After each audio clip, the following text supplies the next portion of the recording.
Hi guys, Nick here from Intuitive Tennis. Today I want to talk about the difference between the ATP forehand and the WTA forehand. So should WTA players switch to an ATP style forehand to improve their game? Check out today's video and find out. The major technical difference between an ATP style forehand and a WTA style forehand is the backswing and the contact point. So let's start off with the backswing. So the ATP style backswing is on right-handers, the right side of the body, where the racket will not go further back than here. There are some that take it, to about right here, but very rarely you'll see the racket end up on this side of the body.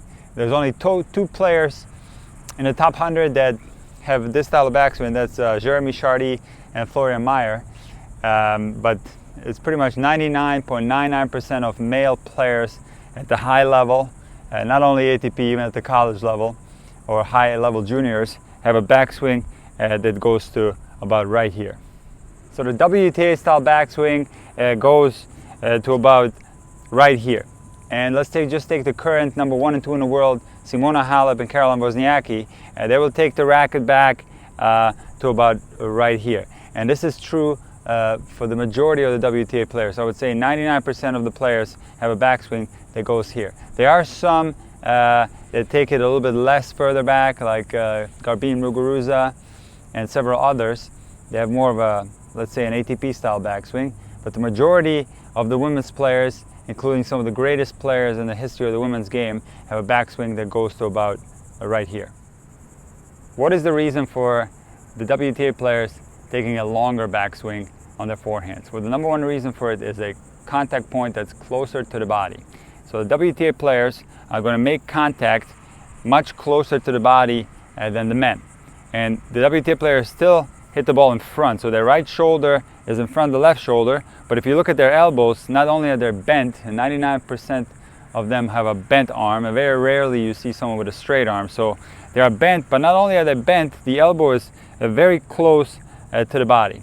So now, if, let's say, Serena, for example, who hits the forehand about right here, if she took an ATP style backswing and she went, let's say like Federer, from here to here where she likes making contact, it's going to be impossible to generate any type of rhythm, any type of momentum, and it'd be a hacky, short stroke without any power.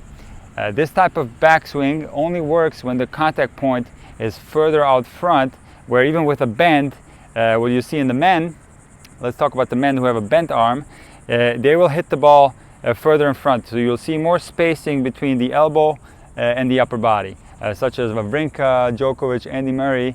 The majority of the ATP players have a bent arm, but the elbow is further away from the body. So there it makes sense to take a shorter backswing because we got a longer path to the contact and we can generate racket head speed and momentum. So what is the reason for a contact point on the WTA Tour that's closer to the body? Well, the number one reason for it is strength. If you look at little kids, juniors playing tennis, they will have a contact point that's exactly the same. The elbow will be very close to the body. And why? Because they're much stronger when the arm is closer to the body.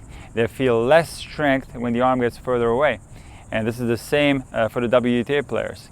They learn this feeling intuitively early on and just simply continue with it. And this is their intuitive contact point. They don't have any control over it. This is just what the body allows them to do. The men, on the other hand, will be further out front. Also, this is an intuitive thing. They will find this contact further in front, and some will even be completely straight, like Federer and Rafa. And from here, you have big advantages. You can pull the racket back much sooner and increase the whip action on the shot and create much greater topspin, where with a closer contact point with the elbow, it's more of an angular momentum and you get a little bit less topspin and less power. So it doesn't make any sense for a WTA player to shorten the backswing ATP style because the contact point is not going to change. Intuitively, all these players are going to still have a tendency to make contact here, and they have a possibility to ruin the forehand if they mess around with their backswing. What about timing? Does a longer backswing influence timing in tennis? Yes and no. So let me give you an example. I have a backswing that goes to about right here. This is my backswing. So now if I try to take my racket back like Serena, of course, I'm going to be late on my shots. I'm going to hit the ball somewhere around here, which doesn't mean that Serena is going to hit the ball late. Her body is programmed to meet the ball at a different place. So my contact point is going to be always a little bit further in front than the WTA style contact. So for my swing to go from here to here, it's a perfect timing. If I go from further back to my contact point here, I'm going to meet the ball late and it's not going to work. You can never make a shorter backswing longer. It just simply doesn't work. However, if you have a longer backswing WTA style, your timing is not going to be influenced because you're making contact further behind anyway. And you can always have the option on a longer backswing to make it shorter. For example, on the return to serve, it's no problem to go from longer to shorter. However, it doesn't work the other way around. So should a WTA player change into an ATP style backswing? Absolutely not. There's absolutely no evidence that this ATP style backswing is coming to the WTA tour, and we must first learn to separate WTA from ATP. Those are two separate sports, and we must learn from the greatest players of the WTA tour, see how they play, and this is the benchmark for technique in that particular sport.